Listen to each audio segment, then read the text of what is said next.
Sheeran would be my number one. And I'll tell you why. 1 second. So, it's quite a big book.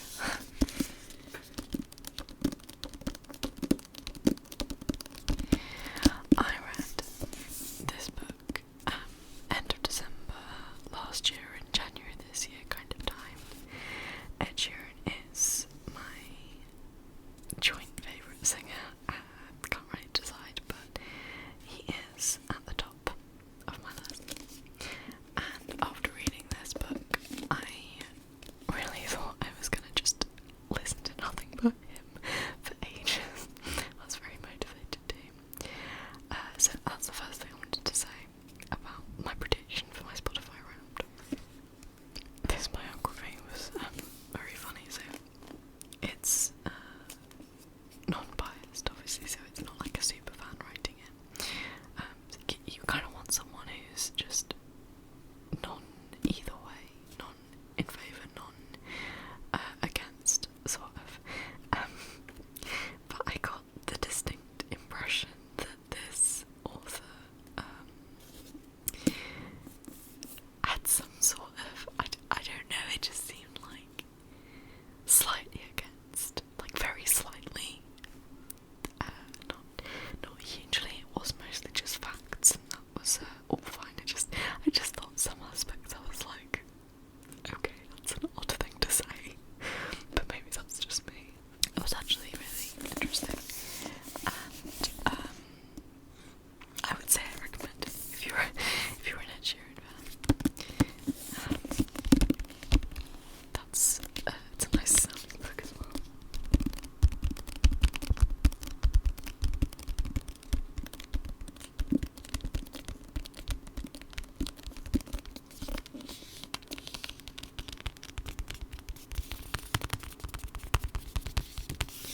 Okay, moving on to Spotify rant. Okay, I have my phone here.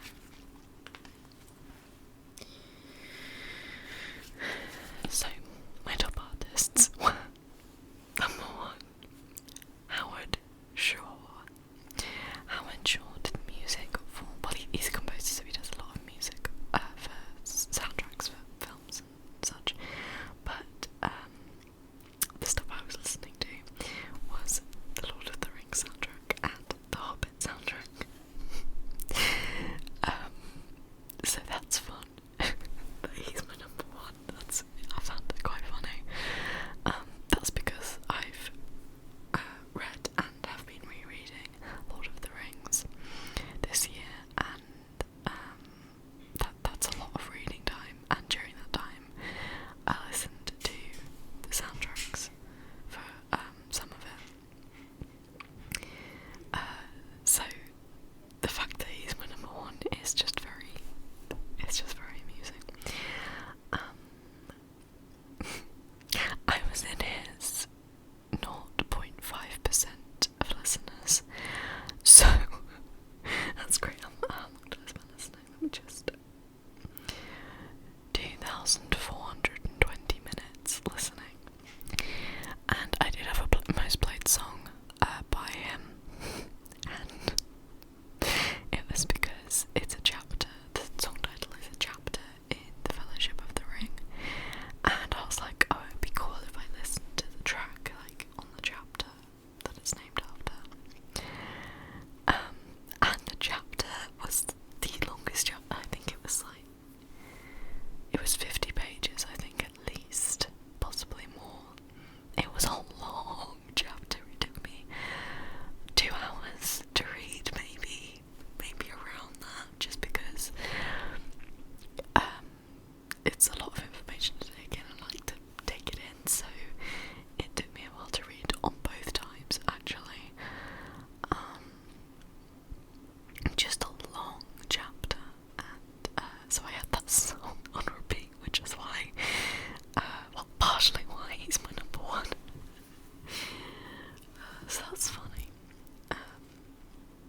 saying to me is I listened to more lyrical music earlier in the year and listened to more soundtrack music later in the year, which I guess kind of makes sense if I look at what I was reading and what I was doing.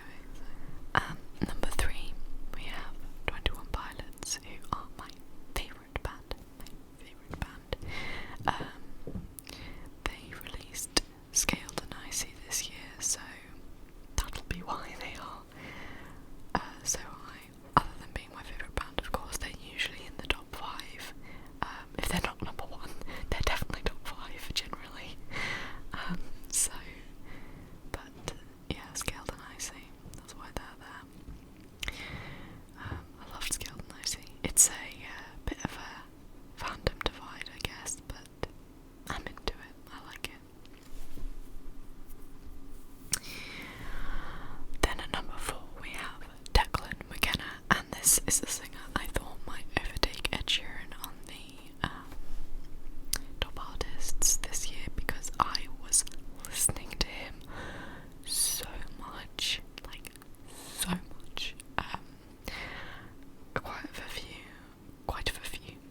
quite a few of his songs I had on repeat, and I just fell in love with him this year. I discovered him through my friend Alice, who is lovely, and she just sent me one of his songs one day, and I did this Instagram question box thing. It was like a template, like send me a song and I'll tell you what I think, or put my favourite lyrics up or something. I think it was actually a template that my other friend made, but anyway, she sent me The Key to Life on Earth by him, and I love that song. I love it so much. So he's one of my new favourite singers. And at number 5 we have Emma Blackery.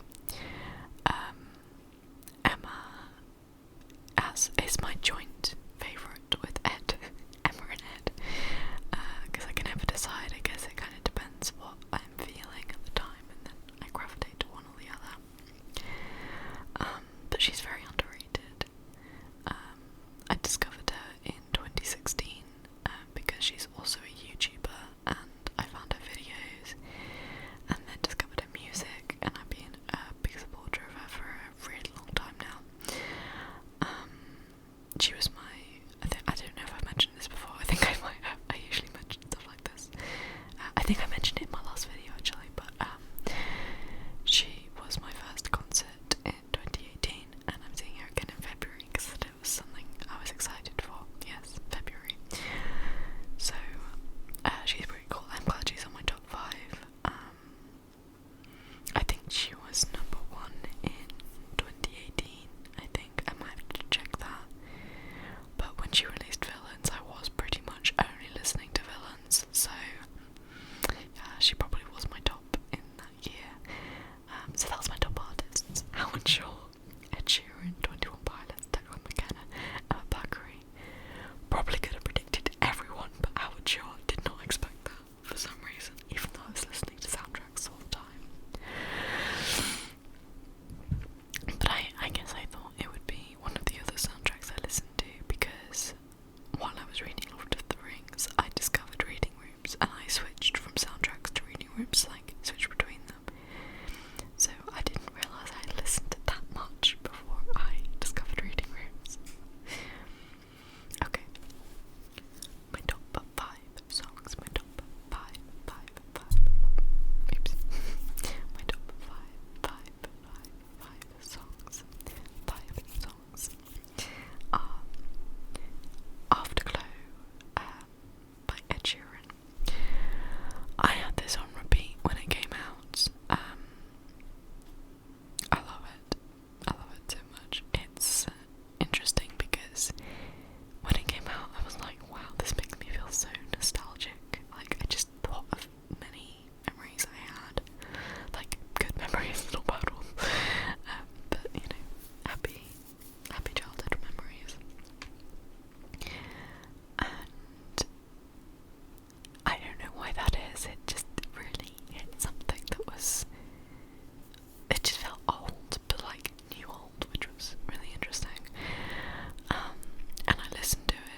Brutus by Emma Blackery.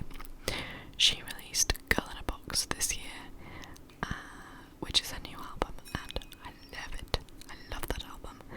So Brutus was one of the tracks from a new album, and yeah, I really love it. It's actually not my favourite from the new album, funnily enough, but I did have it on repeat when she released it as a single first, so I had it on repeat, whereas when she released the album I was listening to the whole album on repeat, so it's, you know, I'm not streaming each song individually as much. Okay, number 4, Shy Away, which is from 21 Pilots, and it's from Scaled and Icy, which I just mentioned. It's such a feel-good song to me. Love it, just love it. Such a good, like, it got me so excited for the album, you know. I think it's still one of my favourites from the album. Not my top, but top 3 or 5, definitely. Absolutely love it, really good. And number 5 is it's Scream from High School Musical. That is completely my fiance's fault. I love that song, but also this past year she has used my Spotify, so between us we've listened to Scream a lot, which I'm very happy about. I'm very happy it's top 5. It's quite funny, really. It's a really good song though, so you know. But yeah, between us we definitely made that happen. My minutes listened, 25,876, much less than most years, I have to say.